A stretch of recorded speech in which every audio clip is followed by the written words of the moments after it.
Good morning, everybody. This is Eric Lofholm. I want to welcome all of you to our morning sales boost. It's great to be with you guys today on this beautiful Thursday. This is live. We're not AI.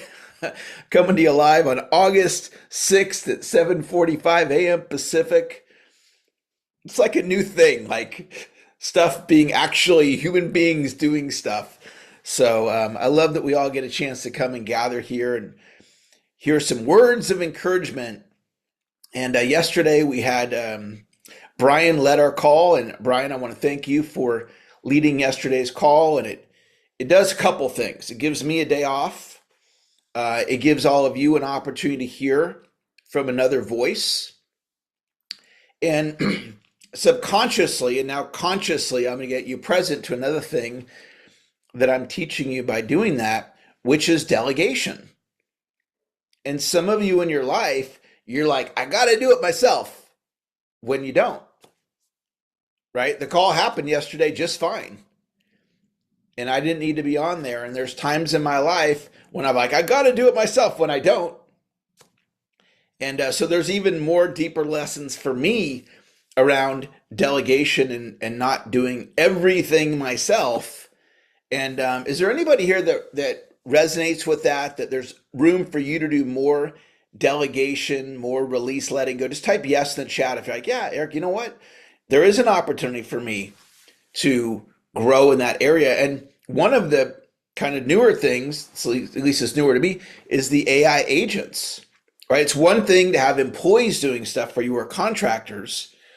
And now another thing is AI agents. And for some of you, that's going to be an opportunity for you to let go. Now, Russ, who's on our call here, Russ and I are talking about a video project, and he is helping me clone myself.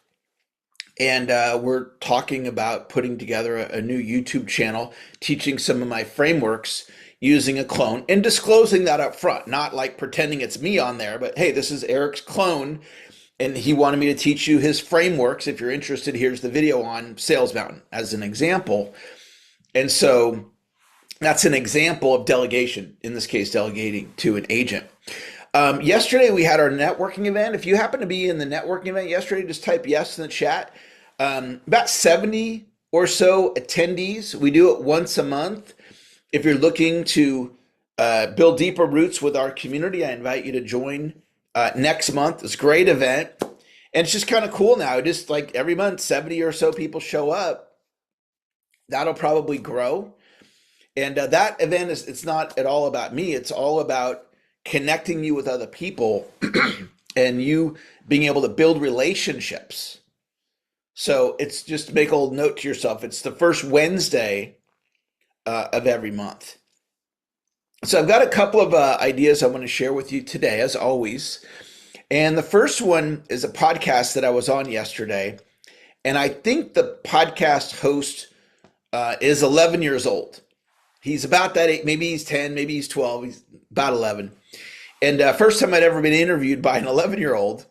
And so, I'm on the podcast and I'm in the habit of being a guest on a podcast, and they ask the questions, and the questions are all pretty much the same, generally speaking. Tell us about your business story and how did you handle adversity and what's a great sales tip? These are the standard questions that I get asked for the type of work that I do. And so the host is like, all right, I've got these 3 really important questions that I ask every one of my guests. This is an 11-year-old.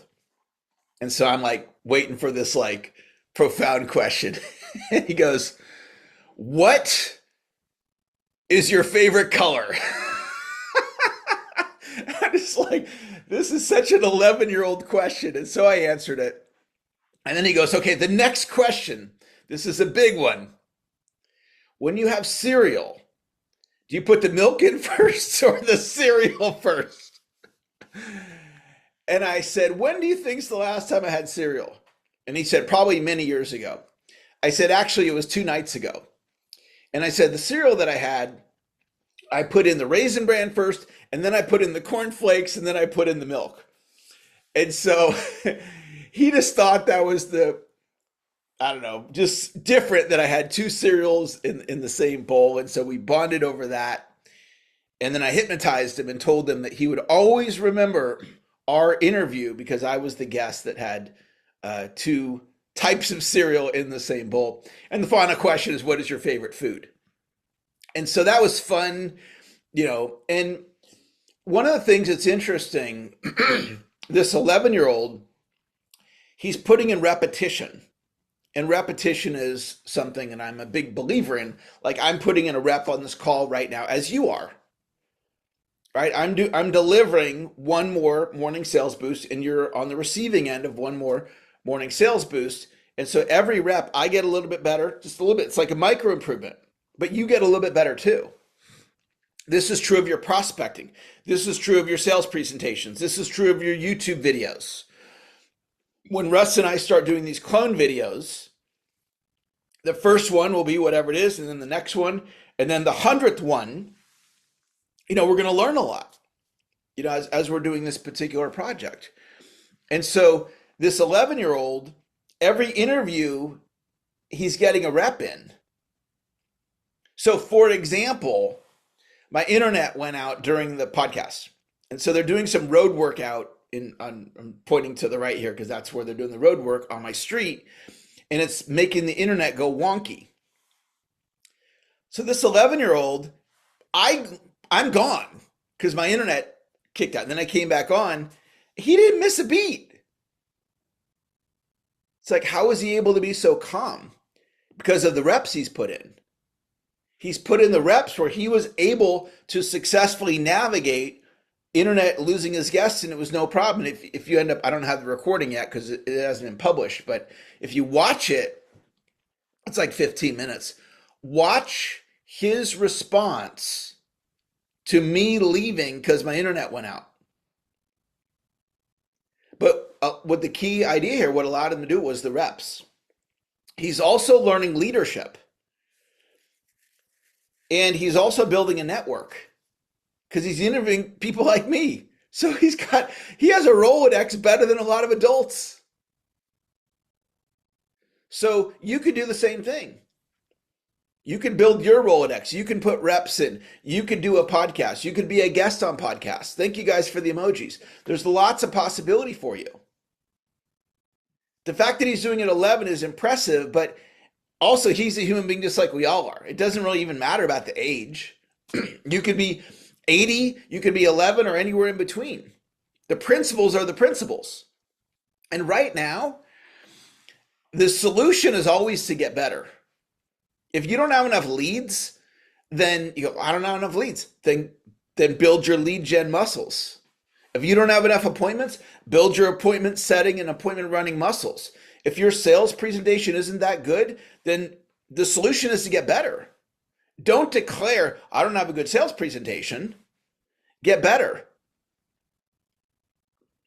And that's what I'm doing. I'm not looking at my results in my life right now and going, I'm good. I need to get better. I got to dig deep and I got to find a way to navigate what's happening because the it's always changing, but it's changing faster right now. At least that's my experience.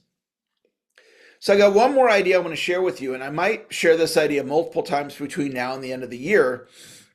And it's my two favorite new words, which are uniquely qualified. Uniquely qualified. What are you uniquely qualified to do? I am uniquely qualified to teach sales. I've closed over 10,000 sales myself. Teaching is part of my natural gifting. I've been trained by the best of the best on the planet, and I've been teaching sales myself for 28 years. So I am uniquely qualified. I'm uniquely qualified to teach people how to write books because a number of my students, clients, have successfully gotten their books to the finish line. So not only have I published a bunch of books, but a bunch of you guys have published books with my methodology. I'm uniquely qualified to coach coaches. I'm uniquely qualified to teach public speaking. It's not uncommon for me to give 3 speeches in a single day. Today I had 3 speeches. That's not uncommon. Well, this isn't about me. This is about you. What are you uniquely qualified to do? If you're present to that, just type it in the chat right now. What are you uniquely qualified to do based on your experience? Based on the thousands of hours you've spent doing something, based on the number of tax returns you've done if you're in the tax business, based on the number of real estate properties that you've sold or negotiated. Type in the chat, what are you uniquely qualified to do? Okay. Let me see what Steve says. I'm uniquely qualified to speak and teach about value. Awesome. Diane says she's uniquely qualified to teach. And Steve, you're also uniquely qualified to consult hospitals. And they got lots of money to pay you. And I want you to really lean into that, Steve. Lean into the fact that you are uniquely qualified to do it. I was talking to one of my clients the other day. His name is Jack. And he's an extraordinary person just like you. And Jack is called to work with men and work with men, especially about their past, their relationship with their father. A lot of men have challenging relationships with their father, whether the father's alive or not. He's uniquely qualified to help men with issues, addiction issues, marriage issues, broken down relationship between a son and the dad. Like he's uniquely qualified. And I was like, Jack, who's more qualified to help a person with these types of things? You or Elon Musk? And he goes, me. I said, you're right. How about you or Tony Robbins? He goes, me. I go, you're right. Tony's lane is peak performance. Tony doesn't get in and work with men like in small group or one-on-one, helping them with their, these types of issues. I mean, if Tony made that his focus, I'm sure he could do it, but that's not what he's up to. So I was sharing that with Jack to give him evidence to build his self-esteem, to acknowledge that he is called to do this and he is uniquely qualified, which can give you extra confidence. So I want you to really get present to what you're uniquely qualified to do. This 11-year-old that interviewed me, he is uniquely qualified to interview successful people because he's done over 100. He's one of the only 11-year-olds on the planet that's ever done that, if not the only one. So he's uniquely qualified to interview billionaires. So lean into that for your own self-esteem to have this realization. Wow, I've spent 25,000 hours teaching, or I've spent over 15,000 hours writing, if you're a writer, or I've been in my industry for 24 years. So that's going to wrap our call. Thank you guys for showing up today. Let's all have a phenomenal, successful, productive Thursday. Take today through the finish line with a great attitude. Thank you guys for the emojis. Take it through the finish line with a great attitude. Go out and produce today. And I know life is hard sometimes. Some of you might be going through a challenging season right now. I was talking with a client this morning, and the client was in the hospital with a family member last night. And then they're like, Eric, I have a 12-hour day today, work day, after being in the hospital all night, trying to get a few hours of sleep. And, the hospital doesn't have it's not comfortable in the waiting room. And they have a 12-hour day in front of them. And they powerfully showed up for their coaching call. We had one of our best coaching calls ever, even though they're going through that in their season of their life right now. So let's have a great day. Thank you guys for showing up today. Vicky, thank you for powerfully leading the networking event when I had to step out yesterday. You did an amazing job. Urban, thanks for joining today. Tony, great to see you. Todd, thanks for joining. Thomas, be loving. That's what you and I are working on right now. Steve, thanks for joining. Sherry, great to have you. Sheila, Sheila, you're an elite leader. The world needs your message right now, Sheila. You are uniquely qualified, Sheila, to create transformation for people. Wayne Dyer is no longer here to do it. The torch has been passed to you. The baton has been passed to you by Wayne. Russ, thank you for joining today. Great to have you in class. Looking forward to our collaboration. Rose, thanks for joining. Patricia, great to have you. Michelle, thanks for being here. Okan, great to have you. Max, MVP Max, thanks for joining. Marie, you have greatness inside of you, Marie. Thanks for showing up today. Marcus, thanks for joining today. Lynn, great to have you. Lisa, thanks for the accountability. Lakeitha, I believe in you. Thank you for showing up today. Keep pressing forward, Lakeitha. Kim, thanks for joining. Karen, great to have you. Joseph, thanks for joining. Joe, great to have you in class today. Joanne, thanks for being here. Jeffrey, thanks for joining. Jay, great to have you. Jacques, thanks for joining today. Holly, great to have you here. You're this close, Holly, to your next breakthrough. Greta, thanks for joining. Greg, great to see you. Frank, great to have you in class. Barbara, thanks for joining in today. Ed, great to have you. Diane, thanks for joining. Chris, thank you for being here. Kathy, great to have you. Carol, thanks for joining. Allie, welcome back. Great to see you, Allie. TUS. Have a great day, everybody. Talk to y'all later. Bye-bye.